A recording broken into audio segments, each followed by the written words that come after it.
Madam, നിങ്ങൾക്ക് ശാന്തമായിരുന്നു ഇതൊക്കെ പറയാം. ഞാനോ ഡ്രൈവറോ വന്നാലല്ലാതെ കുട്ടിയെ അയക്കരുതെന്ന് പ്രത്യേകം പറഞ്ഞിട്ടുള്ളതല്ലേ. പിന്നെ അങ്ങനെ വേറെ ആൾ വന്ന് കൊണ്ടുപോയി. എല്ലാറ്റിനെയും കോടതി കയറ്റി ഞാൻ. നല്ല നിലയിൽ നടക്കുന്ന ഒരു സ്ഥാപനമാണിത്. ഇതിന്റെ സൽപ്പേരിന് കളങ്കം വരാൻ ഞാനും അനുവദിക്കില്ല. അങ്ങനെ കോടതി കയറേണ്ടി വന്നാൽ സമാധാനം പറയാൻ എനിക്കറിയാം. ആഹാ, ആ സമാധാനം എനിക്കൂടി അറിഞ്ഞാൽ കൊള്ളാം. രശ്മി അന്വേഷിച്ച് ഇന്ന് ഇവിടെ വന്നിരുന്നത് നിങ്ങളുടെ ഭർത്താവായിരുന്നില്ലേ? എന്താ ഒന്നും ഉണ്ടാത്തത്? കുട്ടിയെ കൊണ്ടുപോയത് മറ്റാരുമല്ല, നിങ്ങളുടെ ഭർത്താവ് തന്നെയാണ്. അയാൾ കുട്ടിയുടെ അച്ഛനല്ലെന്നാണ് നിങ്ങളുടെ വാദം. എങ്കിൽ എനിക്ക് കൂടുതലൊന്നും സംസാരിക്കാനില്ല. നിങ്ങൾ അനാവശ്യം പറയരുത്. അതാദ്യം പറഞ്ഞു തുടങ്ങിയത് നിങ്ങളാണ്. ഈ നിൽക്കുന്നത് ഒരു പാവപ്പെട്ട അധ്യാപികയാണ്.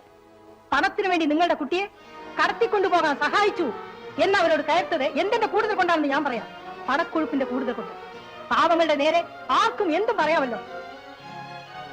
കോടതിയിലോ പോലീസ് സ്റ്റേഷനിലോ എവിടെ വേണമെങ്കിലും പരാതിപ്പെട്ടുള്ളൂ. ഞാൻ അവിടെ സമാധാനം ബോധിപ്പിച്ചോളാം. ഇതിൽ കൂടുതൽ എനിക്കൊന്നും പറയാനില്ല. നിങ്ങൾക്ക് പോകാം.